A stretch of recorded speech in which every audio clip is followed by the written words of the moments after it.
അസ്സലാമു അലൈക്കും വറഹ്മത്തുള്ളാഹി വബറകാതുഹു. ബിസ്മില്ലാ അൽഹംദുലില്ലാ വസ്സലാത്തു വസ്സലാമു അലാ അഷ്റഫി റസൂലില്ലാഹ് വഅലാ ആലിഹി വസഹ്ബിഹി അൽഫായിസീന ബിറളില്ലാഹ്.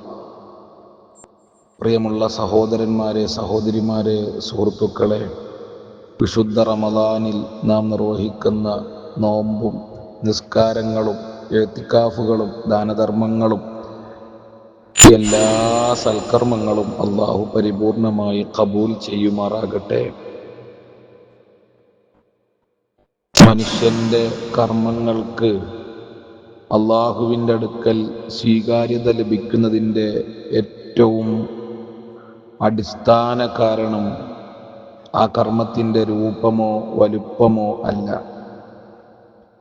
മറിച്ച് അതിൻ്റെ ഉള്ളടക്കമായിട്ടുള്ള ആത്മാർത്ഥതയാണ്, ഇഖ്ലാസാണ്. ഒരിക്കൽ ഒരു വ്യക്തി ആദരവായ നബി സല്ലല്ലാഹു അലൈഹി വസല്ലമ തങ്ങളോട് ഒരു ചോദ്യം ചോദിക്കുന്നുണ്ട്. അൻ നബി ഉമാമത്തൽ ബാഹിലി റളിയല്ലാഹു അൻഹുവിനെ തൊട്ട് നിവേദനം. അവിടുന്ന് പറയുകയാണ്, ജാഅ റജുലുൻ ഇലൻ നബി സല്ലല്ലാഹു അലൈഹി വസല്ലം, ഒരാൾ അല്ലാഹുവിൻ്റെ റസൂലിൻ്റെ ഹദ്റത്തിലേക്ക് വന്നു. എന്നിട്ട് പറഞ്ഞു, ഫഖാല അറഅയ്ത റജുലൻ ഗസാ യൽതമിസുൽ അജ്റ വദ്ദിക്റ. നബിയെ, ഒരാൾ ധർമ്മസമരം ചെയ്യുന്നു. ആ ധർമ്മസമരം കൊണ്ടവൻ റബ്ബിൽ നിന്നുള്ള പ്രതിഫലവും അതുപോലെ ജനങ്ങൾക്കിടയിലുള്ള കീർത്തിയും അവൻ ആഗ്രഹിക്കുന്നു. അവൻ എന്താണ് ലഭിക്കുക? മാലഹു യാ റസൂലല്ലാഹ്, അവൻ എന്താണ് ലഭിക്കുക? ഫഖാല റസൂലുള്ളാഹി സല്ലല്ലാഹു അലൈഹി വസല്ലം, ലാ ശൈഅ ലഹു, അവനൊന്നുമില്ല. ഫഅആദഹാ സലാസ മറാത്തിൻ, ചോദ്യകർത്താവ് ആ ചോദ്യം 3 പ്രാവശ്യം ആവർത്തിച്ചു. യഖൂലു ലഹു റസൂലുള്ളാഹി സല്ലല്ലാഹു അലൈഹി വസല്ലം, ലാ ശൈഅ ലഹു, അവനൊന്നുമില്ല എന്നവിടുന്ന് പറഞ്ഞു. എന്നിട്ട് പറഞ്ഞു, ഇന്നല്ലാഹ ലാ യഖ്ബലു മിനൽ അമലി ഇല്ലാ മാ കാന ലഹു ഖാലിസൻ വബ്തുഗിയ ബിഹി വജ്ഹുഹു. നിശ്ചയമായും അല്ലാഹു കർമ്മങ്ങളിൽ നിന്ന് സ്വീകരിക്കുന്നത് അത് അവനു വേണ്ടി മാത്രമായി ചെയ്യപ്പെടുകയും അവൻ്റെ തൃപ്തി മാത്രം ഉദ്ദേശിക്കപ്പെടുകയും ചെയ്താൽ മാത്രമാണ്. പ്രിയമുള്ളവരെ, ഓരോ സുഹൃതങ്ങൾ, സൽക്കർമ്മങ്ങൾ അള്ളാഹുവിൽ നിന്നുള്ള വലിയ കൂലി പ്രതീക്ഷിച്ച് നാം നിർവഹിക്കുമ്പോൾ നാം ഇത് ചിന്തിക്കേണ്ടതാണ്. നമ്മുടെ പ്രയത്നങ്ങൾ, പരിശ്രമങ്ങൾ, ഉറക്കമൊഴിക്കലുകൾ, അധ്വാനങ്ങൾ വെറും പാഴ്വേലയായി മാറാൻ പാടില്ല. ഉദ്ദേശശുദ്ധിയില്ലാതായാൽ എത്ര വലിയ കർമ്മമാണെങ്കിലും അത് തകർന്ന് വീഴുക മാത്രമാണ് ചെയ്യുക. ആദരവായ നബി സല്ലല്ലാഹു അലൈഹി വസല്ലം ആദ്യമായി നരകത്തിൽ പ്രവേശിക്കപ്പെടുന്ന 3 പേരെ കുറിച്ച് നമ്മളെ അറിയിച്ചിട്ടുണ്ടല്ലോ. ഒന്ന്, മുതസദ്ദിഖ്, വല്ലാതെ ധർമ്മം ചെയ്ത ആളാണ്. 2, ഖാരി, വിശുദ്ധ ഖുർആൻ വല്ലാതെ പാരായണം ചെയ്തവരാണ്. 3, ഷഹീദ്, അവര് ചെയ്തതൊക്കെ നല്ല കാര്യമാണെങ്കിലും ഹൃദയശുദ്ധിയില്ല, ഇഖ്ലാസില്ലാത്തതിൻ്റെ കാരണം കൊണ്ട് അതെല്ലാം നഷ്ടപ്പെടുന്ന അവസ്ഥയാണ് തിരുനബി നമ്മെ പഠിപ്പിച്ചത്. അതുകൊണ്ട് നാം മനസ്സിലാക്കേണ്ടത്, ആത്മാർത്ഥത നഷ്ടപ്പെട്ടാൽ നമ്മുടെ എല്ലാ പരിശ്രമങ്ങളും പാഴ്വേലയാണ്. ലക്ഷ്യം അല്ലാഹു അല്ലെങ്കിൽ കെട്ടിപ്പടുത്തതെല്ലാം തകർന്നടിഞ്ഞതിന് തുല്യമാണ്. ഉദ്ദേശം അല്ലാഹു അല്ലെങ്കിൽ നാം നടത്തിയ എല്ലാ പരിശ്രമങ്ങളും പാഴായതിന് തുല്യമാണ്. നമ്മുടെ ആവശ്യം അല്ലാഹു അല്ലെങ്കിൽ നാം നടന്നു നീങ്ങിയ എല്ലാ വഴികളും നഷ്ടപ്പെട്ടതിന് തുല്യമാണ്. ഇത് ഓരോ അമലുകൾ ചെയ്യുന്ന സമയത്തും നമ്മുടെ ഹൃദയങ്ങളിൽ ഉണ്ടാകണം. പരിശുദ്ധമായ ഖുർആനിൽ സൂറത്തുൽ ഗാശിയ നമ്മൾ എല്ലാ ജുമുഅയുടെയും 2ാമത്തെ റക്അത്തിൽ കേൾക്കലുണ്ടാകും. ആമിലത്തുൻ നാസിബ, പ്രയത്നിച്ച് തളർന്നുപോയൊരു കൂട്ടം ആളുകൾ. എന്താണ്? അവർ ഒരുപാട് കഠിനാധ്വാനം ചെയ്തു, ക്ഷീണിച്ചു. എന്നാൽ അവർക്ക് പ്രതിഫലം നഷ്ടപ്പെടുകയാണ്, വെറും പാഴ്വേലയായി പോവുകയാണ്. നാം മനസ്സിലാക്കേണ്ടത്, ഒരു കർമ്മം അതിൻ്റെ ബാഹ്യരൂപത്തിൽ ഒരു പക്ഷേ പൂർണ്ണമായിരിക്കും, എന്നാൽ ആത്മാർത്ഥതയാണ് അതിന് ജീവൻ നൽകുന്ന ആത്മാവ്. അൽ അമലു സൂറത്തുൻ വൽ ഇഖ്ലാസു റൂഹുൻ. ആത്മാർത്ഥത, ഇഖ്ലാസാണ് അതിൻ്റെ ആത്മാവെന്ന് പറയുന്നത്. അപ്പോൾ ആത്മാവില്ലാത്ത ശരീരം പോലെ ആത്മാർത്ഥതയില്ലാത്ത കർമ്മങ്ങൾ നിർജീവമാണെന്നത് നാം തിരിച്ചറിയണം.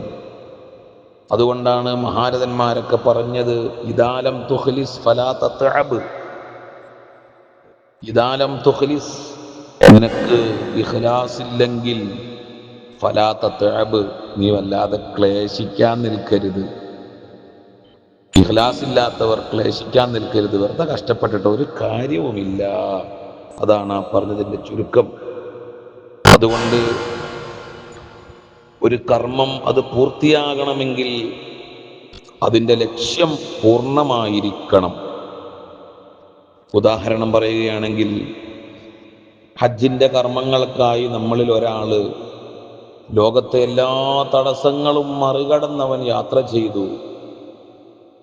പക്ഷേ അറഫയിൽ നിൽക്കുക എന്ന ലക്ഷ്യസ്ഥാനത്ത് എത്തിയില്ലെങ്കിൽ അവൻ ഒരിക്കലും ഹജ്ജ് നിർവഹിച്ചവനാവുകയില്ലല്ലോ. അതുപോലെ തന്നെയാണ് ആരാധനകളുടെ ബാഹ്യരൂപങ്ങളിൽ നമ്മൾ എത്ര എത്തി എന്ന് പറഞ്ഞത് കൊണ്ട് കാര്യമില്ല. അത് സ്വീകരിക്കപ്പെടണമെങ്കിൽ, റബ്ബിൻ്റെ അടുക്കൽ അത് മഖ്ബൂലാകണമെങ്കിൽ ഇഖ്ലാസ് എന്നതിൻ്റെ ആത്മാവുണ്ടാകണം. അതില്ലെങ്കിൽ പിന്നെ എന്തുണ്ടായത് കൊണ്ടും കാര്യമില്ല.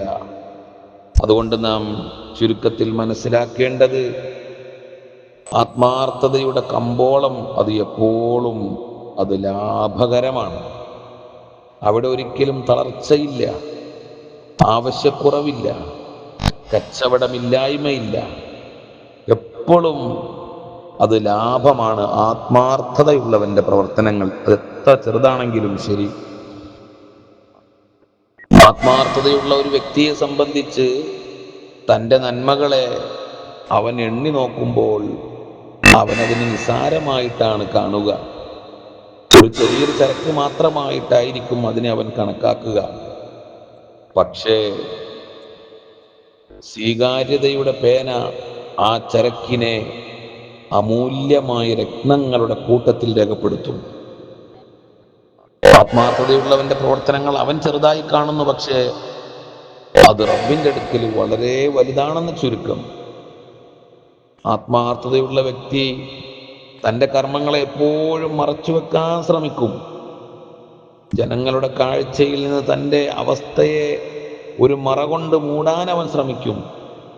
എന്നിട്ടും തൻ്റെ ഉള്ളിലെ സത്യസന്ധതയും വിശുദ്ധിയും കാരണം അവൻ്റെ കർമ്മങ്ങൾ വല്ലാതെ തിളങ്ങുന്നുണ്ടാകും. ഈ മറച്ചുവെക്കലിൻ്റെയും സത്യസന്ധതയുടെയും സൗന്ദര്യം കാരണമാണ് ആ കർമ്മങ്ങളുടെ മൂല്യം തികച്ചും ശരിയായി കണക്കാക്കപ്പെടുന്നത്. ചുരുക്കി പറഞ്ഞാൽ, ഹൃദയത്തിലെ രഹസ്യബന്ധമാണ് ഇഖ്ലാസ് എന്ന് പറയുന്നത്. അത് മറഞ്ഞിരിക്കുമ്പോഴും അതിൻ്റെ ഫലം ഈ ലോകത്തും പരലോകത്തും പ്രകടമായിക്കൊണ്ടിരിക്കും. ഇഖ്ലാസ് ഉള്ളവന്റെ അടയാളം പരിശുദ്ധ ഇസ്ലാം പഠിപ്പിച്ചത് അന്നശാതു ഫി തഅത്തില്ലാഹ്, അല്ലാഹുവിൻ്റെ ആരാധനകളിൽ അവന് വലിയ ഉന്മേഷമുണ്ടാകും.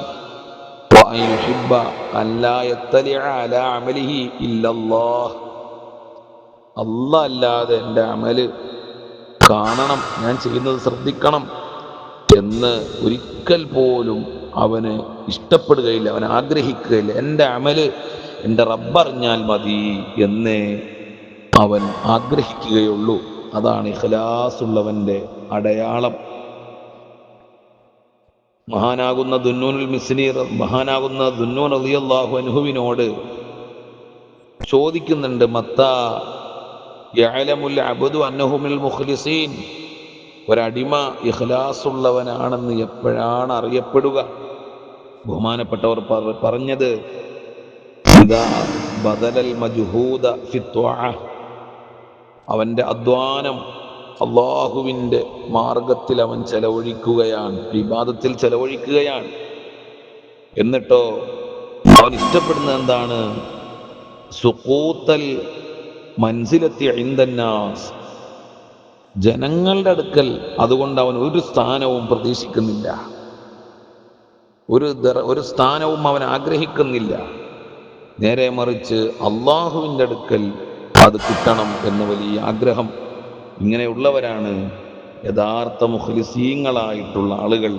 അള്ളാഹു സുബ്ഹാനഹു വ തആല വളരെ ആത്മാർത്ഥതയോടെ ഹൃദയ സാന്നിധ്യത്തോടെ അമലുകൾ നിർവഹിക്കുന്നവരിൽ നമ്മെ ഉൾപ്പെടുത്തട്ടെ. വിശുദ്ധ റമളാൻ അനുകൂലമായി സാക്ഷി പറയപ്പെടുന്ന മുത്തഖീങ്ങളിലും മുഖ്ലിസീങ്ങളിലും യജമാനനായ റബ്ബ് നമ്മളെ ഉൾപ്പെടുത്തി തരട്ടെ.